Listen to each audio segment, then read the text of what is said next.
ओम ज्ञानतिमिरन्धस्य ज्ञानञ्जनाशलाकया चक्षुरुन्मिलितं येन तस्मै श्रीगुरुवे नमः।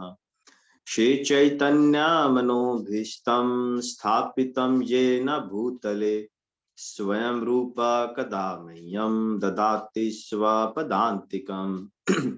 वन्देऽहं श्रीगुरो श्रीयुतापदकमलं श्रीगुरुं वैष्णवांश्च श्रीरूपं साग्रजातां सहगना रघुनाथान्वितां तं सजीवं साद्वैतं सावधूतं परिजना सहितं कृष्ण चैतन्य देवं श्री राधा कृष्ण पादान सहगना ललिता श्री विशाखान्वितांश्च नमो विष्णुपादाय कृष्ण पृष्ठाय भूतले श्रीमते भक्ति वेदांत स्वामिनिति नामिने।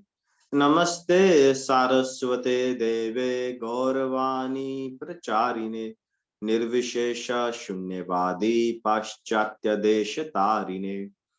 नमो महावदान्याय कृष्ण प्रेम प्रदायते कृष्णाय कृष्ण चैतन्य नामिने गौरतविषे नमः।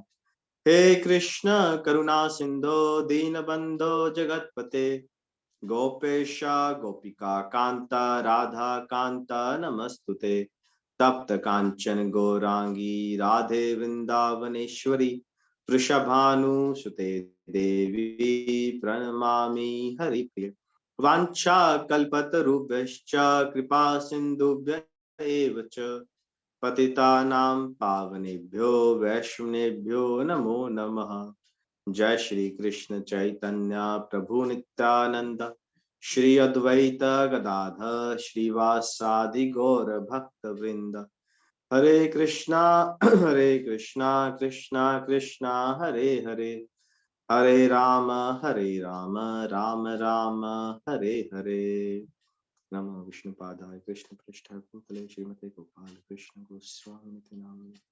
प्रभुपादस्य साहित्यं जय प्रकाश वितीर्य प्रचारं कृत्वा साधु भगवत्पादाय ते नमः। तो आज का श्लोक है, हम श्लोक पाठ करेंगे। न मां दुष्कृति नो मूढ़ा प्रपद्यन्ते नराधमा माया अपृतज्ञाना आसुरं भावमाश्रिता।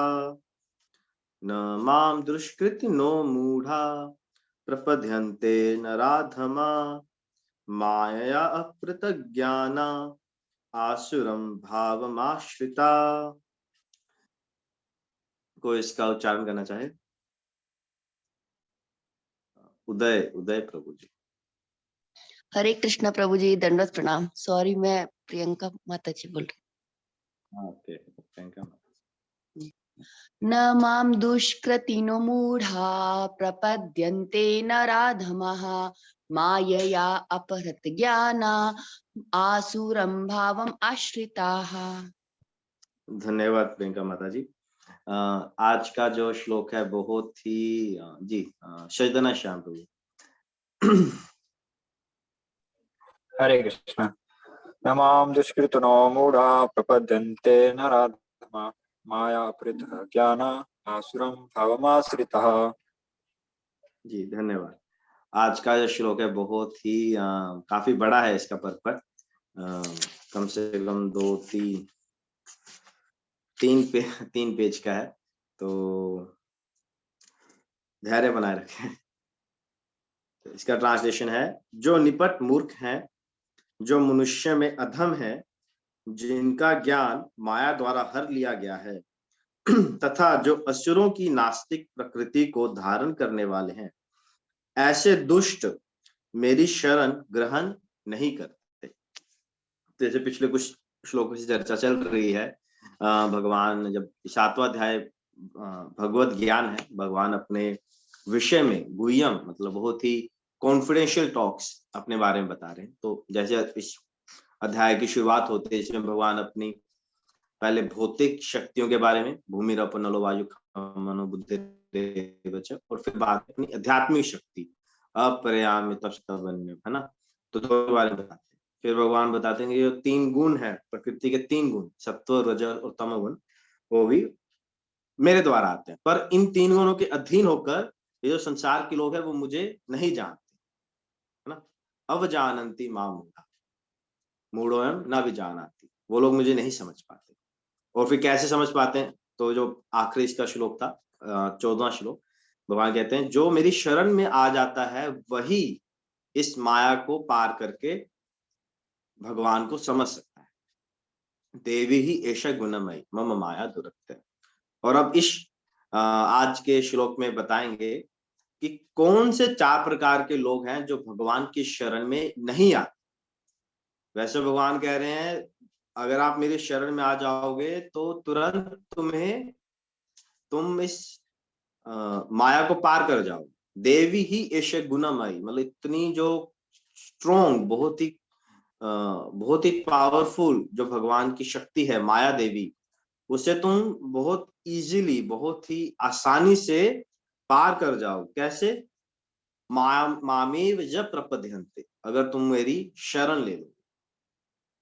फिर पर भगवान वो बता रहे हैं कि पर ये प्रकार के जो लोग हैं ना, ये मेरी शरण में नहीं आएंगे। भगवान देखिए कितना पहले से ही कैटेगराइज कर देते हैं। यहाँ पर हम एक बात कह सकते हैं, बहुत सारे लोग बोलते हैं कि जो मानते हैं कि वेदास जो हैं, वेद जो हैं, या फिर जो हमारे स्क्रिप्चर्स हैं, वैदिक लिटरेचर्स हैं, ये सब क्या है?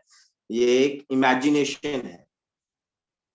आजकल के जो तथाकथित लोग हैं और ऐसे देते हैं कि कैसे प्रूफ करें कि जो वेद हैं, ये शास्त्र हैं, ये जो ग्रंथ हैं, ये ऋषि मुनियों के द्वारा बहुत ही साल पहले भगवान के द्वारा दिए गए।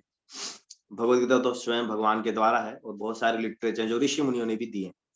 तो वो हम क्यों पढ़ें? वो एक इमेजिनेशन है, ऐसे लोगों ने लिख दिए। भगवान के द्वारा कोई प्रूफ तो है नहीं, क्योंकि भगवान अभी तो बोल नहीं रहे हैं, है ना? जिसको और कॉपी है, तो बहुत से लोग ऐसे बोलते हैं। स्पेशली नॉर्थ इंडिया वगैरह आप जाएंगे, पंजाब वगैरह में, तो यहाँ पर तो बहुत ऐसी मानते हैं, इतना विश्वास नहीं होता है। पर यदि हम देखें, हम पढ़ रहे हैं तो कितना साइंटिफिकली भगवान डिक्लेयर कर दे रहे हैं। ये 4 कैटेगरी के लोग मेरे पास नहीं। और जितना भी हमने पीछे पढ़ा, कितना स्पेसिफिकली, मतलब टू द पॉइंट, पूरा एक जैसे होता है ना ड्रिल डाउन करके, जैसे हम कभी हैंड पंप लगाते हैं तो कितना जेसीबी से पूरा खोद खोद के धरती को खोद खोद के टू द पॉइंट, मतलब बिल्कुल उस धरातल तक जाते हैं जहां पर पानी है। आजकल पानी बहुत नीचे हो गया धरती से, मतलब 200 फीट, पहले तो 60-70 फीट नीचे पानी मिल जाता था। आज 90 फीट, 100 फीट, 150 फीट नीचे जाते हैं तो जाके पानी मिलता है। इतना पानी नीचे जा चुका है। बट मशीनों से ड्रिल कर कर कर करके उतना नीचे तक जाके वो पानी निकालते हैं। उससे भगवान देखिए कितना डिटेल्ड एक्सप्लेनेशन दे रहे हैं। ये तो भगवत गीता है। भागवतम पढ़ेंगे तो भागवतम में तो इतना है कि मतलब सुन सुन के स्कॉलर्स भी समझ ना पाए, इतनी डिटेल्ड है। कैसे सृष्टि की रचना हुई, आंख आई, आंख की रोशनी आई, रोशनी का देवता आया, फिर कैसे सारा सेटअप बैठा। तो एक बहुत ही एक समझने वाली बात है। अगर कोई आपको बोले तो आप चिपका बोल सकते हो, इतना इनको भगवान ही कह रहे हैं। और आज की डेट में देखें, जो भी भगवान को नहीं मानता है ना, वो इन्हीं 4 कैटेगरी के अंदर कहीं ना कहीं फिट हो। हम देखेंगे, आगे पढ़ेंगे, ठीक है? तो परपट पढ़ते हैं। आप में से कोई परपट पढ़ेंगे? हम थोड़ा थोड़ा करके परपट पढ़ेंगे क्योंकि बहुत लॉन्ग परपट है। जस्ट प्रियंका माता जी और विनोद माता जी एक एक करके पढ़ेंगे। तो प्रियंका माता जी आप पढ़िए पहले। स्क्रीन शेयरिंग नहीं हो रही। हाँ, वो नूपुर माता जी कर।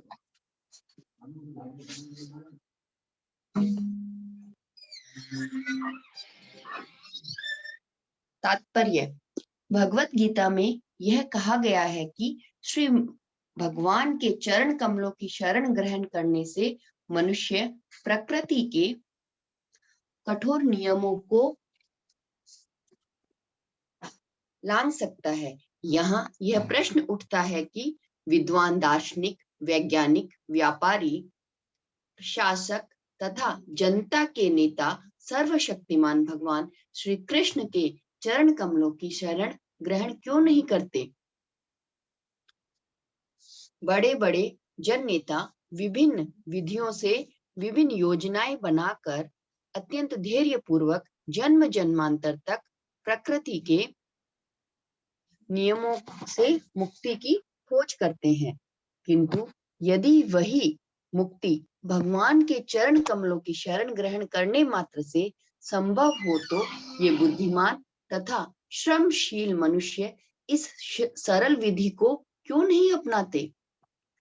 गीता इसका उत्तर अत्यंत स्पष्ट शब्दों में देती है। समाज के वास्तविक विद्वान नेता यथा ब्रह्मा, शिव, कपिल, कुमारगण, मनु, व्यास, देवता, असितम, जगत, जनक, प्रहलाद, बलि तथा उनके पश्चात माधवाचार्य, रामानुजाचार्य, श्री चैतन्य तथा बहुत से अन्य श्रद्धावान दार्शनिक, राजनीतिज्ञ, शिक्षक, विज्ञानी आदि हैं, जो सर्वशक्तिमान परम पुरुष के चरण कमलों में शरण लेते हैं। किंतु जो लोग वास्तविक दार्शनिक, विज्ञानी, शिक्षक, प्रशासक आदि नहीं है, किंतु भौतिक लाभ के लिए ऐसा बनते हैं, वे परमेश्वर की योजना या पथ को स्वीकार नहीं करते। उन्हें ईश्वर का कोई ज्ञान नहीं होता। वे अपनी सांसारिक योजनाएं बनाते हैं और संसार की समस्याओं को हल करने के लिए अपने व्यर्थ प्रयासों के द्वारा स्थिति को और जटिल बना लेते हैं। क्योंकि भौतिक शक्ति इतनी बलवती है, इसीलिए वह नास्तिकों की अवैध योजनाओं का प्रतिरोध करती है और योजना आयोगों के ज्ञान को ध्वस्त कर देती है। नास्तिक ठीक है माता जी, पहले इतना हम डिस्कस करते हैं। तो शुरुआत में प्रश्न एक पूछा गया है कि प्रश्न तो बहुत सिंपल है, आप सबको क्लियर हो गया होगा कि अगर भगवान कह रहे हैं श्लोक संख्या 14 में कि बस मेरी शरण में आ जाओ और इस माया से मैं तुम्हें पार कर दूंगा, तुम्हारा बेड़ा पार कर दूंगा, बस मेरी शरण में आना है ना। तो इतना अगर सरल है तो क्यों भगवान लोग आ नहीं रहे, है ना। इतने बड़े बड़े साइंटिस्ट हैं, स्कॉलर्स हैं, मतलब दार्शनिक, वैज्ञानिक, शिक्षक, बहुत हैं लोग, बट भगवान के शरण में अगर देखा जाए तो वहां का डिपार्टमेंट खाली है, मतलब बहुत कम है, उधर भीड़ नहीं है। ऐसा क्यों, है ना। तो ये बहुत ही विचित्र बात है। और कभी कभी कई लोग ना बोलते भी हैं, अरे तुम लोग तो भक्ति करते हो, तुम लोग, मतलब स्पेशली अगर कोई व्यक्ति मंदिर में ब्रह्मचारी है या बस मंदिर में ही लगे हुए, वो संसार के काम नहीं करते, वो लोग बोलते हैं अरे तुम्हारे पास तो कोई काम नहीं है, तुम मंदिर में बैठे हो और तुम्हें खाना पीना मिल जाता तो इसलिए तुम लोग भजन कर रहे हो। ऐसे लोग बोलते हैं। तो ऐसे एक बार किसी एक हमारे इस्कॉन के एक हैं प्रीचर हैं, तो उन्हें बोला, तो उन्होंने उनको क्या बोला, तुम इधर आओ, तुम भजन करो, मैं तुम्हें पैसे भी दूंगा, तुम्हें खाना भी दूंगा, तुम्हें रहने को भी दूंगा, तुम बस भजन करो। तो भाग गए, भाग गए। तो भजन करना इतना आसान नहीं है, कितना भगवान कृष्ण के शरण में आए, है ना। प्रतिदिन 3:30-4 बजे उठना, भगवान की आरती अटेंड के लिए मंदिर जाना, फिर जप करना, भागवत पढ़ना, फिर दिन भर के अपने कार्य करना, फिर शाम को फिर से कृष्णा कॉन्शियस रहना, इतना सरल नहीं है भक्ति की विधि। जो बाहर की नजर से बहुत सरल दिखते हैं, तुम लोग क्या करते हो, जप ही करते हो, बट भगवान कृष्ण की शरण में आना, है ना। बहुत सारे गाने हैं, भजन हैं कि कीर्तन मंडलियों में बहुत ही गाया जाता है, अरे मेरे श्याम प्यारे, तेरे भक्तों में मुझसे बढ़कर कौन। तो कहने को बहुत कुछ है, मतलब आई मीन भजन बहुत सारे हैं, बहुत सारा दिखावापन है, पर वास्तव में शरण में जाना वो एक बहुत ही बड़ी बात है, जिसे गीता जी प्रश्न उठा रही है, क्यों नहीं जा रहे। और इसका आंसर भी गीता ही कर रही है कि जो वास्तव में है, जो वास्तव में फिलोसोफर है, साइंटिस्ट है, कोई एजुकेशन में है, कोई पॉलिटिशियन है, और जो वास्तव में भगवान के फेथफुल है, जो भगवान को श्रद्धा पूर्वक श्रद्धा रखते हैं भगवान में, और वास्तव में जनहित के लिए कार्य करते हैं, है ना। जो वास्तव में जनहित के लिए राज्य करते हैं, लोगों की भलाई के लिए सोचते हैं, कल्चर के बारे, संस्कृति के बारे में सोचते हैं, वो भगवान की शरण में अवश्य जाए। हम लोग यूथ यूथ को जब हम प्रीच करते हैं तो बहुत ही साइंटिफिक कोर्सेस देते हैं, जिसमें से एक है डिस्कवर योरसेल्फ, पुणे में तो बहुत प्रचलित है। तो उसमें ना हम बताते हैं कई, जो पहला ही सेशन होता है वो होता है, can a scientist believe in God, क्या एक वैज्ञानिक भगवान में विश्वास रख सकता है? क्योंकि आजकल जानते हैं मॉडर्न एजुकेशन तो इस प्रकार से है, जो भगवान को नहीं मानती। तो उसमें हम बहुत सारे ना साइंटिस्ट के कोटेशंस, मतलब बहुत जो बड़े बड़े साइंटिस्ट हैं जिन्होंने, जैसे कैल्विन है जिन्होंने टेम्परेचर की खोज की थी, और ऐसे बहुत सारे हैं, वो भगवान के विषय में क्या बोलते हैं। आइंस्टीन, जो सब साइंटिस्ट के सबसे सुप्रीम साइंटिस्ट आइंस्टीन को बोला जाता है, आइंस्टीन, न्यूटन, वो भगवान के बारे में अपनी क्या व्याख्या रखते हैं। तो ऐसे जो कुछ कुछ है ना, जैसे आइंस्टीन है, आइंस्टीन बहुत ही ओपनली भगवान का जो प्रेजेंस है ना वो एक्सेप्ट करते हैं। आइंस्टीन कहते हैं जो मैंने खोजा है वो सिर्फ एक समुद्र के तट पर मिलने वाले जो छोटे छोटे शेल्स होते हैं ना, छोटे छोटे पत्थर मिलते हैं, अच्छे अच्छे पत्थर जो समुद्र के तट पर मिलते हैं, कहते वो बस उस प्रकार है जो भी मैंने खोज की है। जो इतना, जो बहुत बड़ा समुद्र अभी खोजने के लिए तो बाकी है। तो और जो केल्विन है जिन्होंने टेम्परेचर की खोज की थी, वो कहते हैं कि अगर कोई साइंटिस्ट भगवान में बिलीव नहीं करता है तो वो वैज्ञानिक ही नहीं। तो जो अच्छे वैज्ञानिक होते हैं ना, वो समझ जाते हैं अपनी स्टडीज में कि इतनी बारीकी से जो संरचना इस जगत की हुई है, ये अपने आप हो ही नहीं सकती, अवश्य इसमें भगवान होने ही चाहिए, एटलीस्ट एक ब्रेन तो होना चाहिए। पर जो लोग आज के लोग हैं, या फिर जो लोग सिर्फ ना अपने भौतिक लाभ के लिए का, अपने लाभ के लिए, अपनी इंद्र तृप्ति के लिए, अपने मनोरथ के लिए, ऐसे जो आज पॉलिटिशियंस हैं, वैज्ञानिक हैं, शिक्षक हैं, वो भगवान की सत्ता को नहीं मानते। क्योंकि वो अपने लाभ के लिए करते हैं, है ना। यहाँ पर एक है, योजना आयोग के ज्ञान को ध्वस्त करो। योजना आयोग क्या है? प्लानिंग कमीशन, पंचवर्षीय योजना, 10 वर्षीय योजना, 15 वर्षीय योजना, है ना। हर योजना में हर सरकार आती है, बहुत वादे करती है, हम सतयुग लाएंगे, हम राम राज्य खड़ा करेंगे, हम ये करेंगे वो करेंगे। फिर इलेक्शन आते हैं, फिर वही बातें, है ना? हम देखते हैं कार्य में कुछ होता तो है नहीं, कुछ चेंज नहीं होता है, सिर्फ वादे होते हैं, क्योंकि वो अपने मनोरथ के लिए कार्य करते हैं, वो भगवान के लिए कार्य नहीं करते। तो ऐसे लोग ना भगवान की सत्ता को एक्सेप्ट करते हैं, एक्सेप्ट करते हुए तो उसे समझते नहीं है। तो ये किस प्रकार से है? जैसे एक अंधा व्यक्ति दूसरे अंधे व्यक्ति को रास्ता दिखा रहे, तो दोनों ही गड्ढे में गिरे। तो इस प्रकार जब तक इंद्र तृप्ति का भाव हमारे अंदर रहेगा अपने मनोरथ के लिए, तब तक भगवान को समझना नहीं हो पाएगा। और ऐसे जो लोग हैं, कई प्रकार लोग ना बहुत सारे सॉल्यूशन ले रहे हैं, भगवान को तो नहीं मानते हैं, पर बहुत सारे ऐसे सोसाइटीज होती हैं, वो लोग क्या होते हैं ना, मटेरियल सॉल्यूशन, भौतिक समस्याओं के भौतिक सॉल्यूशन ढूंढते हैं।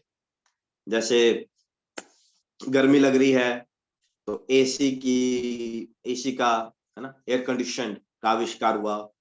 सर्दी लग रही है तो हीटर्स। दूर जाना है तो पहले लोग चल के जाते थे, बैलगाड़ी होती थी, फिर कार्स आ गई, है ना, ट्रेन्स आ गई, फ्लाइट्स आ गई। एक तरीके से तो समस्या हल कर ली, है ना। पहले दूर जाना होता था, बैलगाड़ी में बहुत समय लगता था। अब क्या हो गया? अब कार आ गई, अब तुरंत पहुंच जाते। फ्लाइट है, तुरंत आप 2 घंटे में भारत के किसी भी एक कोने से दूसरे कोने में जा सकते हैं, विदेशों में भी जा सकते हैं, समुद्र पार कर सकते हैं, है ना। पर समस्या क्या हो गई?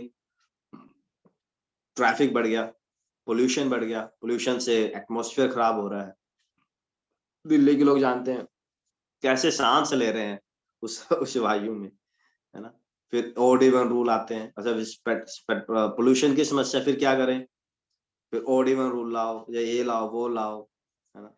वो जो गाड़ियां होती है 15 साल में खराब हो जाती हैं, फिर वो भंगार में बेचो, फिर नई गाड़ी लो, फिर टैक्स दो। मतलब एक समस्या हम हल करते हैं तो दूसरी समस्या आ जाती है, दूसरी समस्या हल करने जाएंगे तो तीसरी समस्या आ जाए, तीसरी को हल करने जाएंगे चौथी आ जाए। यहाँ पर एक छोटी सी कथा आती है। एक बार एक व्यक्ति जंगल में जा रहा था। तो जंगल में जाते हैं, बहुत सारा सामान होता है, या अभी बंदा थक गया, वो चलते चलते चलते थक जा रहा था। तो वो सोचता है कि अगर मेरे पास एक घोड़ी होती तो मेरा कितना आसान हो जाता चलना, मेरे को बहुत आसान हो जाता। तो वो भक्त होता है तो बोलता है, हे राम, आप मुझे कृपया मुझे एक घोड़ी दिला दीजिए। तो भगवान उसकी इच्छा पूरी कर देते हैं। उसके पास क्या आती, घोड़ी आ जाती है। वो बड़ा खुश हो जाता है, अरे मेरे पास घोड़ी आ गई, अब तो मेरा चलना बहुत आसान हो जाएगा। तो बड़ा वो भगवान thank you thank you thank you तो घोड़ी होती है, वो घोड़ी पे बैठता है, थोड़ी देर चलता है, इतने में क्या करती है, घोड़ी एक बच्चे को जन्म दे देती है। वो बच्चे को जन्म देती है तो घोड़ी तो बच्चे के ऊपर ही बैठ जाती है, घोड़ी आगे जा ही ना, वो वहीं बैठ जाती है। उस घोड़ी का सारा ध्यान अपने बच्चे पे। फिर वो क्या, उसको क्या करना पड़ता है, घोड़ी को अगर चलाना है तो वो बच्चे को आगे लेके जाता है। तो बच्चा बच्चा आगे चलता है तो घोड़ी उसके पीछे पीछे चलती है। तो अब वो तो बच्चा है, बच्चा कैसे चलेगा, तो वो क्या करता है, बच्चे को अपनी पीठ पे उठाता है और वो आगे आगे चलता है। तो फिर उसके पीछे पीछे घोड़ी चलती है तो पहले तो वो अकेले जा रहा था और थक रहा था, तो अपनी समस्या के समाधान के लिए उसने एक चीज मंगाई, और अब वो अपना सामान भी उठा रहा है और घोड़ी भी उठा रहा है।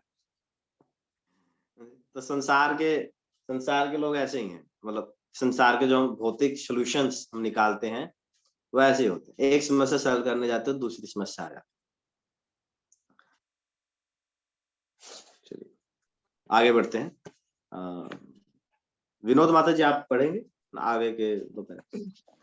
यस प्रभु जी, हरे कृष्णा प्रभु जी।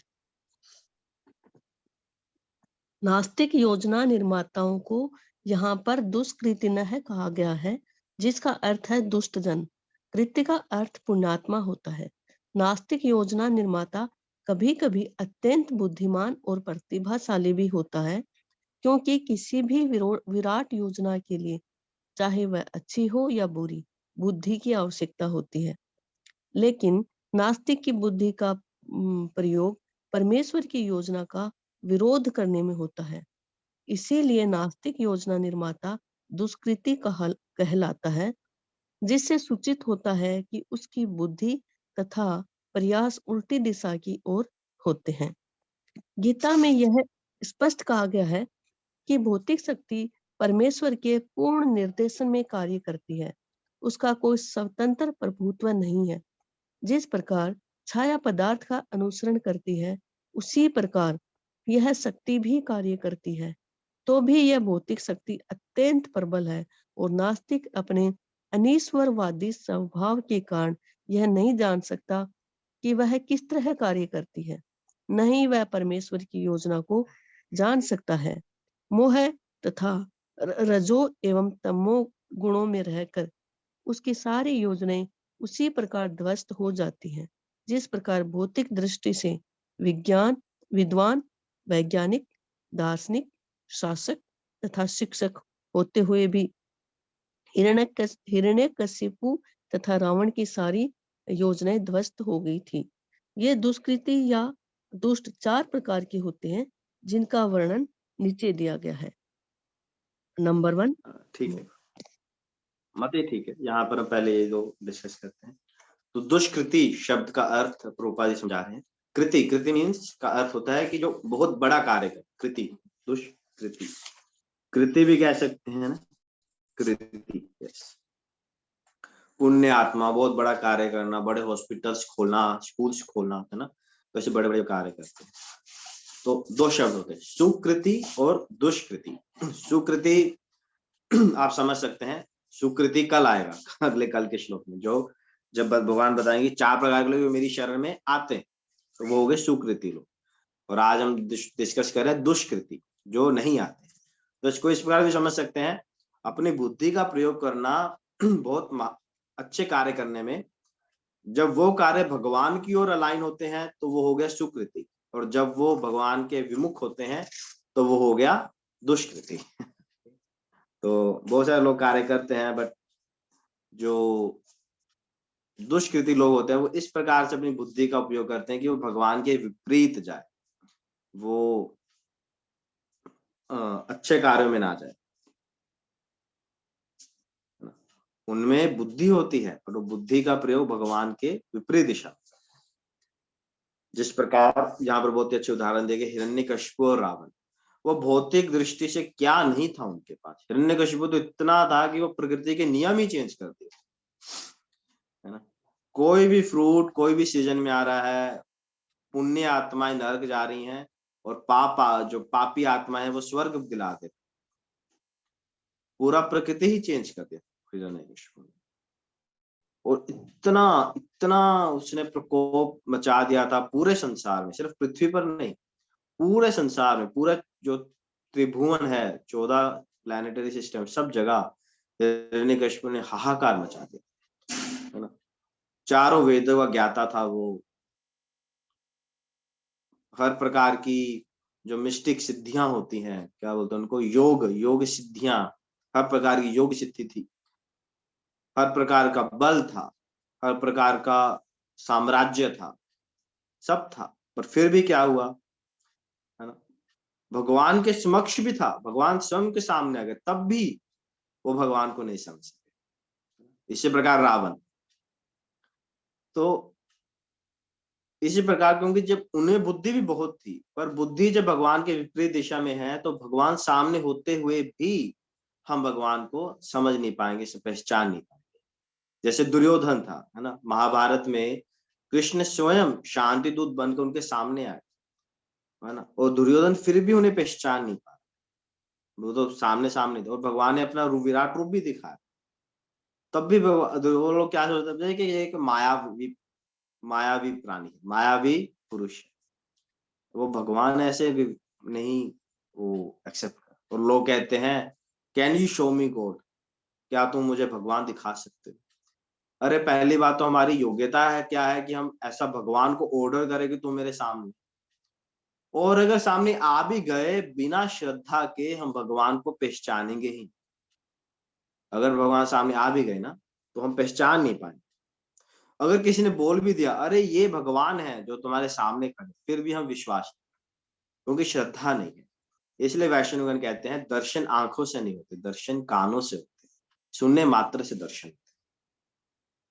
और ये सब क्यों है, क्योंकि माया शक्ति ने जीव को पूरा ढक रखा है। माया जो है ना वो बहुत ही ऐसे कार्य करती है, जैसे यहाँ पर बता रहे हैं छाया के जैसे, हमारी शैडो होती है, छाया होती है ना, वो कैसे कार्य करती है, जैसे हम हाथ उठा जैसे हम हिलते हैं, जो भी हम मूव करते हैं, बिल्कुल वैसे ही छाया भी मूव करती है। और जो छाया है ना अपने हमारे से पृथक है, छाया में हम नहीं है, हम में छाया नहीं, छाया और हम दो अलग हैं, पर छाया बिल्कुल वैसे कार्य करते हैं जैसे हम करते हैं। उसी प्रकार माया भगवान के अकॉर्डिंग कार्य करती है, भगवान जैसा आदेश देते हैं वैसे कार्य करती है, माया में भगवान नहीं। तो ये जो माया है, ये सब प्रकार के नास्तिक, जो 4 प्रकार के लोग हैं, जो भी हम जिनका वर्णन अभी शुरू होने वाला है, उनको अपनी ग्रिप में, मतलब उसे पूरा टाइट बांध के रखती है रस्सी से, तो वो लोग कभी भी भगवान को समझ नहीं पाएंगे। और 3 प्रकार के गुण जो हम पहले पढ़ ही चुके हैं, रजोगुण, सत्वगुण और तमोगुण, उनके अधीन होते ही हैं सब जीव।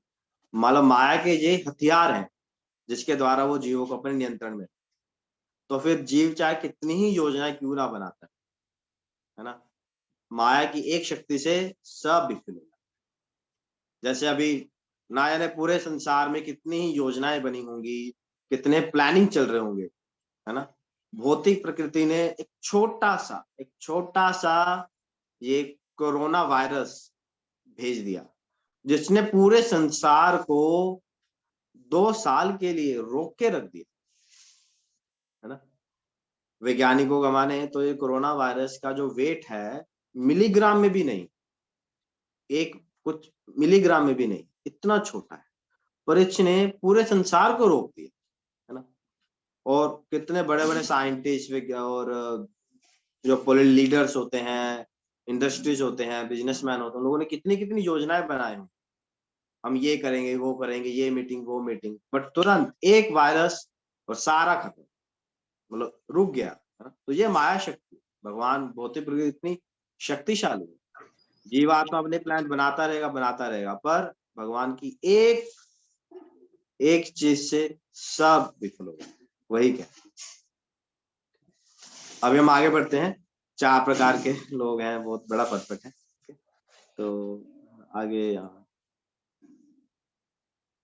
नैन्सी माता। हरे कृष्णा प्रभु जी, दंडवत प्रणाम। सभी प्रणाम। वैष्णवों को दंडवत प्रणाम। पहला, मूढ़। वे जो कठिन श्रम करने वाले बाहरवाही पशुओं की भांति निपट मूर्ख होते हैं, वे अपने श्रम का लाभ स्वयं उठाना चाहते हैं, अतः वे भगवान को उसे अर्पित करना नहीं चाहते। भारवाही पशु का उपयुक्त उदाहरण गधा है। इस आप पशु से पर्पट पढ़े, मैं जस्ट 2 मिनट में। जी जी जी जी प्रभु जी। इस पशु से उसका स्वामी अत्यधिक कार्य लेता है। गधा यह नहीं जानता कि वह अहर्निश किसके लिए काम करता है। वह घास से पेट भर कर संतुष्ट रहता है। अपने स्वामी से मार खाने के भय से केवल कुछ घंटे सोता है और गधी से बार बार लात खाने के भय के बावजूद भी अपनी काम तृप्ति पूरी करता है। कभी कभी गधा कविता करता है और दर्शन बगाड़ता है, किंतु उसके रेंकने से लोगों की शांति भंग होती है। ऐसी ही दशा उन सकाम कर्मियों की है जो यह नहीं जानते कि वे किसके लिए कर्म करते हैं। वे यह नहीं जानते कि कर्म यज्ञ के लिए है। ऐसे लोग जो अपने द्वारा उत्पन्न कर्मों के भार से दबे रहते हैं, प्राय यह कहते सुने जाते हैं कि उनके पास अवकाश कहाँ की वे जीव की अमरता के विषय में सुने। ऐसे मूढ़ों के लिए नश्वर भौतिक लाभ ही जीवन का सब कुछ होता है, भले ही वे अपने श्रम फल के एक अंश का ही उपभोग कर सके। कभी कभी वे लाभ के लिए रात दिन नहीं सोते, भले ही उनके आमाशय में व्रण हो जाए या अपच हो जाए। वे बिना खाए ही संतुष्ट रहते हैं। वे माया में स्वामियों के लाभ हेतु अहर्निश काम में व्यस्त रहते हैं। अपने असली स्वामी से अनभिज्ञ रहकर ये मूर्ख कर्मी माया की सेवा में व्यर्थ ही अपना समय गवाते हैं। दुर्भाग्य तो यह है कि वे कभी भी स्वामियों के परम स्वामी की शरण में नहीं जाते, न ही वे सही व्यक्ति से उसके विषय में सुनने में कोई समय लगाते हैं। जो सूकर विष्टा खाता है वह चीनी तथा घी से बनी मिठाइयों की परवाह नहीं करता।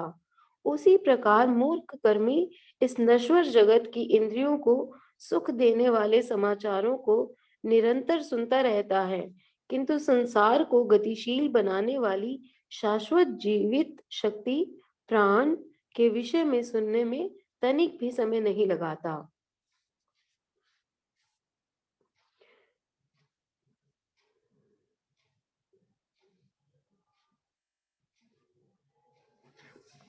हरे कृष्ण। तो यहाँ पर अभी भगवान फर्स्ट कैटेगरी के जो लोग हैं उसकी चर्चा कर रहे हैं। वो कौन है? मूढ़। मूढ़ मतलब फुलिश। प्रभुपाद जी बहुत बार अपने कथनों में आपने देखा, प्रभुपाद जी रास्कल, है ना, फुलिश, ऐसे वर्ड्स यूज करते हैं। तो प्रभुपाद जी कहते थे मैंने कुछ नया नहीं इन्वेंट किया है। भगवान खुद मूढ़ बोल रहे हैं, मूढ़ो भी जान आती है। तो भगवान खुद ही संसार के लोगों को देखिए एक तरह से मतलब डांट रहे हैं, अरे यार तुम मूढ़ हो, तुम मूर्ख हो। तो ये मूर्ख लोग कौन होते हैं? जो भगवान को नहीं समझ सकते। ये वो हैं जो जिनके जीवन का लक्ष्य क्या है? बस इंद्रिय तृप्ति करना है, संसार के भोगों को भोगना है, और वो उसमें ही बस प्रयत्न करते रहते हैं जो संसार के सुख को प्राप्त करने के लिए। अभी जस्ट 2 दिन पहले हमने वो प्रभुपाद जी का एक प्रवचन हमने सुना है ना, अभी इसी प्लेटफॉर्म पे। प्रभुपाद जी कह रहे थे वास्तविक सुख और तत्कालीन सुख, तत्कालीन सुख के प्रयास के लिए मनुष्य लगा हुआ, जो ऋषभ देव जी के का कथन था, नायम देहो देहो भाजाम निलो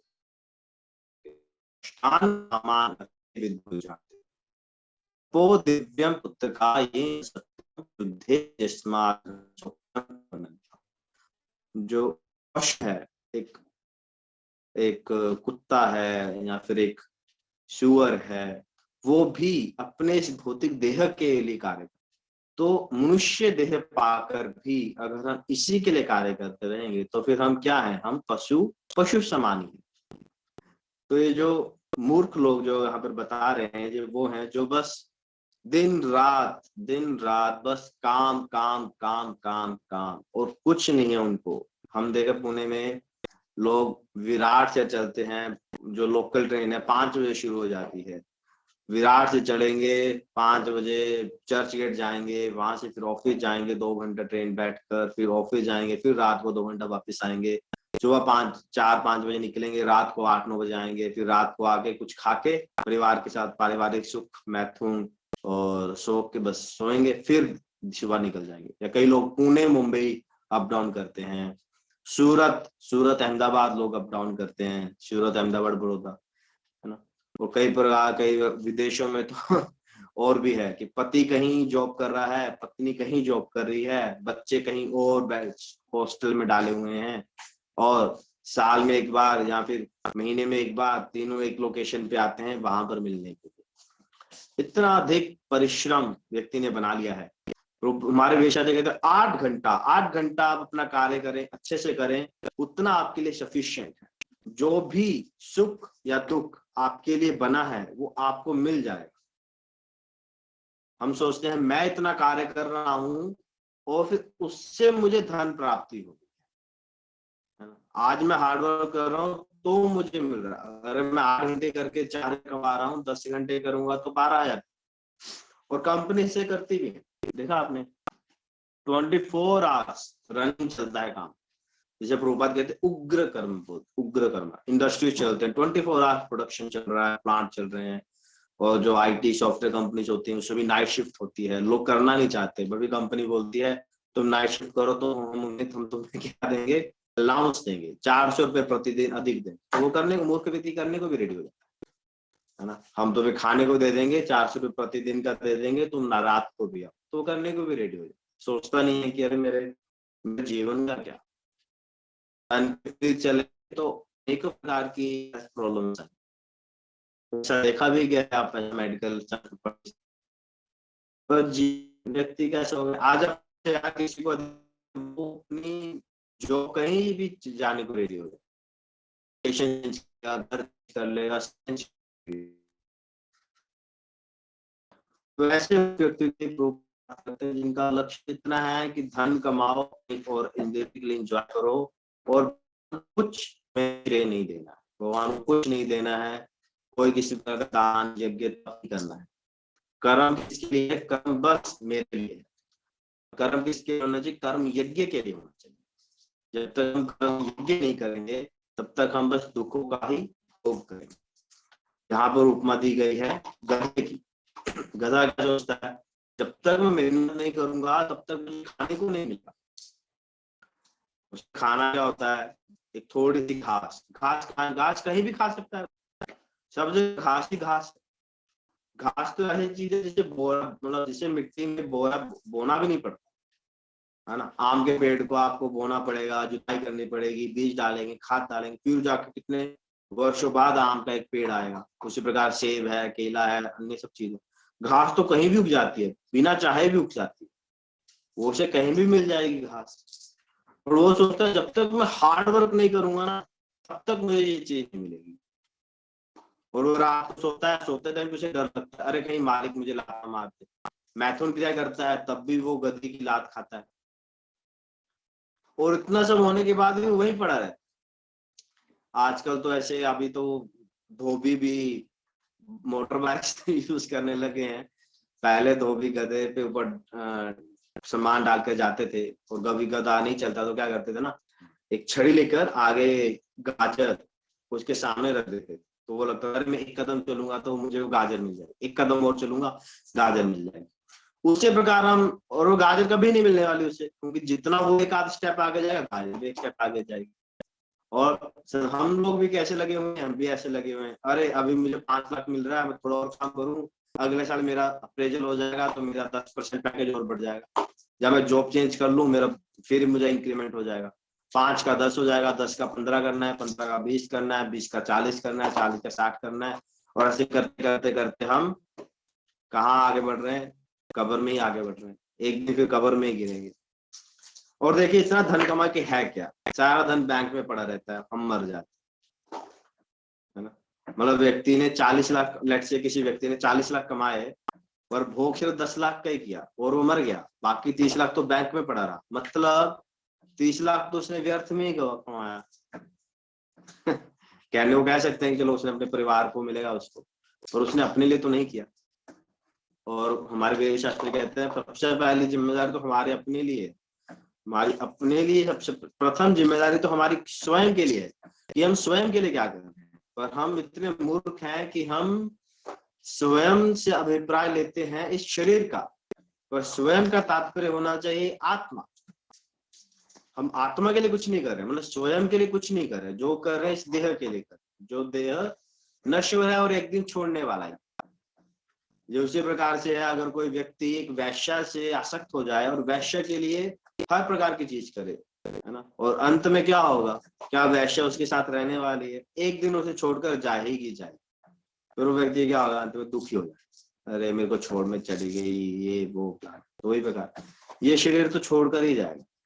तो इसलिए प्रभुपाद जी कहते हैं जब तक ये शरीर है, इस शरीर का उपयोग करो भगवान की सेवा के। जिस प्रकार अगर कोई कंपनी हमें कोई कार दे या कोई उपकरण दे कंपनी के हित के लिए यूज करने के लिए, है ना, और अगर हम उस कार को अपने पर्सनल यूज के लिए करेंगे तो ना कभी ना कभी तो फंस जाएंगे। उसी प्रकार भगवान ने ये शरीर दिया है ताकि हम इससे भगवान की सेवा करें, भगवान का ध्यान करें और इस जन्म मरण के चक्र से निकलें बाहर। पर हम क्या करते हैं? हम इस शरीर को यूज करते हैं अपने भोग के लिए, जिस प्रकार यहाँ पर उपमा दी गई। और यहाँ पर एक और बहुत ही ना अच्छा एक रूपा जी लिखते हैं सेकंड पैराग्राफ में, ऐसे लोग अपने द्वारा उत्पन्न कर्मों के बार में दबे रहते। अपने द्वारा मतलब सेल्फ क्रिएटेड। गधा क्या करता है ना, गधा खुद से, अरे ये मेरी ड्यूटी है, मालिक ने मुझे दिया, ये मेरी ड्यूटी। गधा सोचता है हम लोग, अरे ये this is my duty, it is my duty परिवार के प्रति, मेरे देश के प्रति, यूनिटी के प्रति। तो वो खुद से बर्डन क्रिएट कर। और अधिक अधिक जो डिग्रियां हम प्राप्त करते हैं, बैचलर, ग्रेजुएट, फिर मास्टर्स, पीएचडी के बाद ये स्पेशलाइजेशन, तो क्या है वो डूबते हुए आदमी के ऊपर ताज की जैसा। तो हम खुद से क्रिएट कर रहे हैं, बहुत सारे खुद से क्रिएट करते हैं और उसके बाहर तले हम तब जाते हैं। इसका अनुवाद सब लोगों ने किया होगा। जब हम लोग बुक डिस्ट्रीब्यूशन, पुस्तक वितरण के लिए बाहर जाते हैं, अनेकों लोग ऐसे जो बोलते हैं हमारे पास पढ़ने का समय ही नहीं। अनेकों लोग ऐसे है ना। क्यों समय नहीं है? क्योंकि वो इंद्रिय तृप्ति में लगे हुए हैं। वही प्रभुपाद जी कहे ऐसे मूर्ख व्यक्ति के पास समय ही नहीं है कि भगवान के बारे में कुछ सुने समझे, और ना ही वो समझना। मूर्ख व्यक्ति से दो प्रकार के अभिप्राय हैं। ऐसे लोग जो बस इंद्रिय तृप्ति के साधन जुटाने में ही व्यस्त है। दूसरा वो लोग जो इस मनुष्य, हमारे देह की, मनुष्य देह की जो महत्व है उसे समझना नहीं चाहते हैं और बस अपने भौतिक जो आवश्यकताएं हैं, भौतिक जो जिम्मेदारियां हैं उसकी लगे। तो प्रभुपाद जी कहते हैं हमें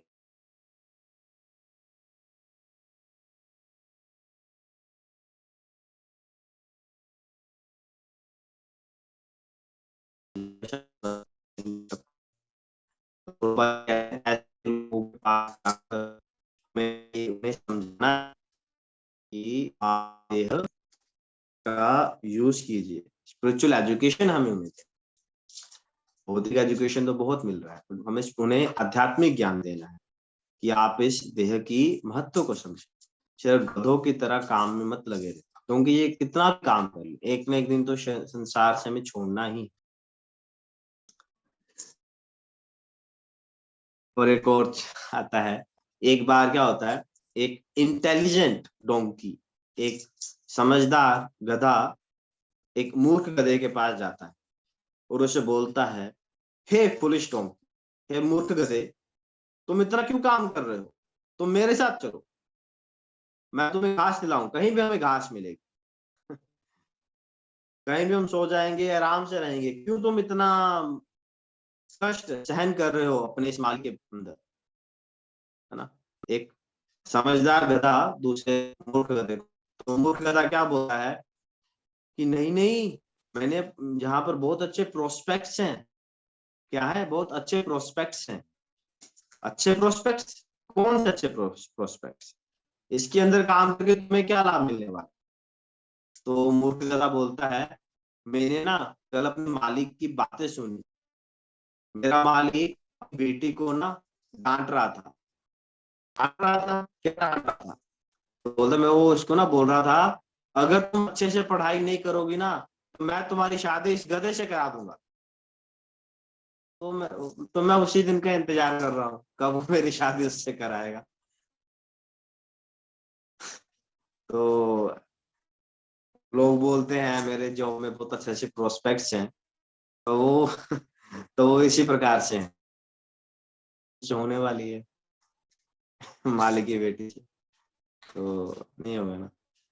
इसी प्रकार जो हम भी संसार में कहीं ना कहीं, हम सब लोग, ऐसा नहीं सिर्फ आप लोग, हम सब लोग कहीं ना कहीं अटक जाते हैं।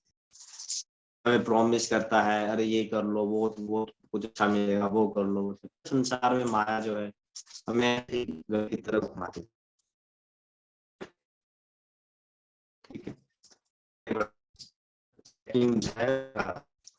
अभी पढ़ना चाहेंगे?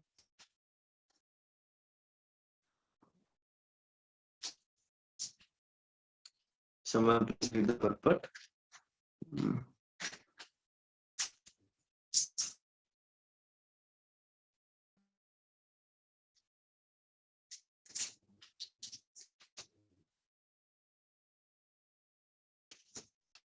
कृष्णा, मेरी आवाज आ रही है ना? सुन भी रहे?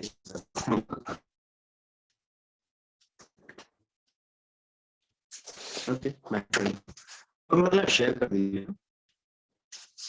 दूसरे प्रकार के जो लोग हैं वो है राधा। दूसरे प्रकार का दुष्कृति नराधम व्यक्ति कहलाता है। नर का अर्थ मनुष्य और अधम का अर्थ है सबसे नीच। हरे कृष्ण, प्रणाम जी। 84 लाख जी। आपकी वॉइस ब्रेक हो रही है, आपकी वॉइस ब्रेक हो रही है। अच्छा, कब से ब्रेक हो रही है? जस्ट अभी जब आप पढ़ रहे हैं पर...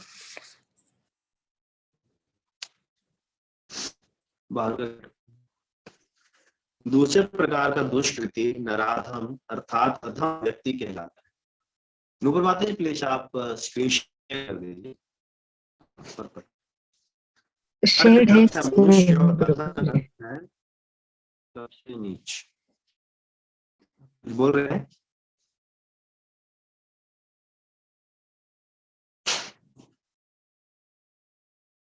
चौरासी लाख जीव योनियों में से 4 लाख मानव योनियां हैं।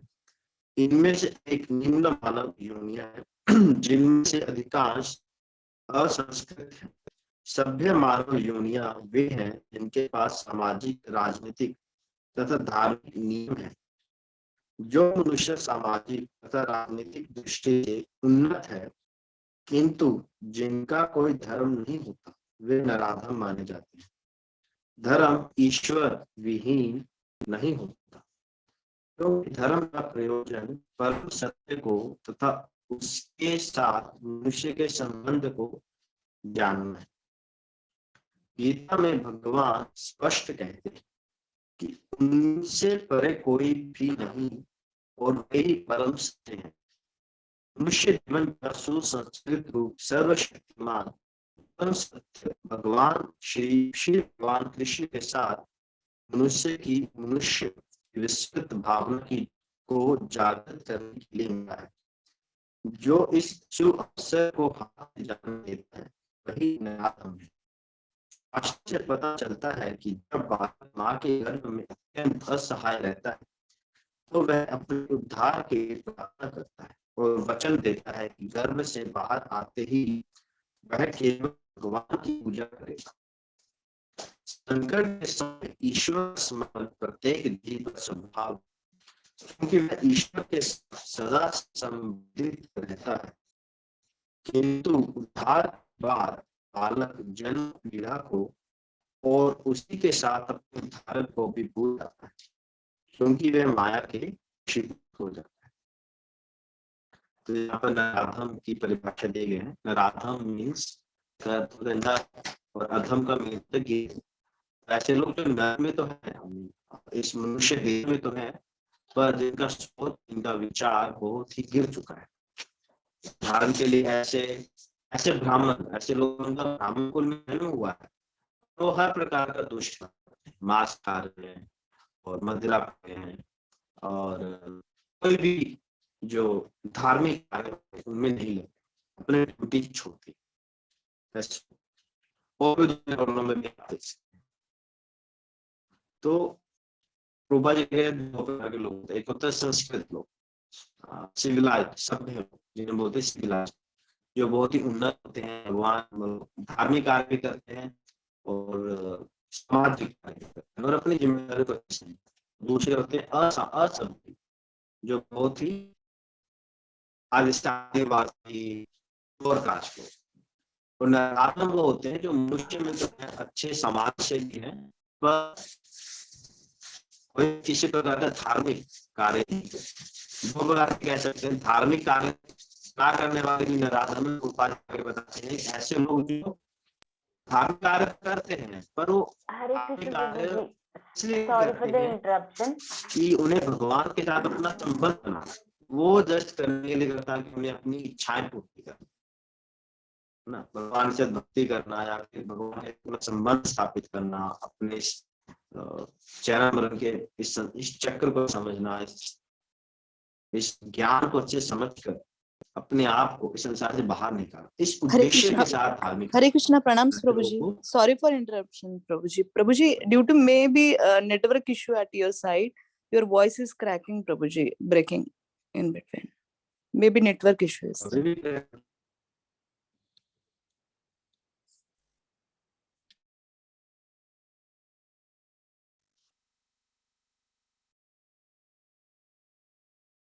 ओके, मैं वीडियो स्विच ऑफ करके देखता हूँ।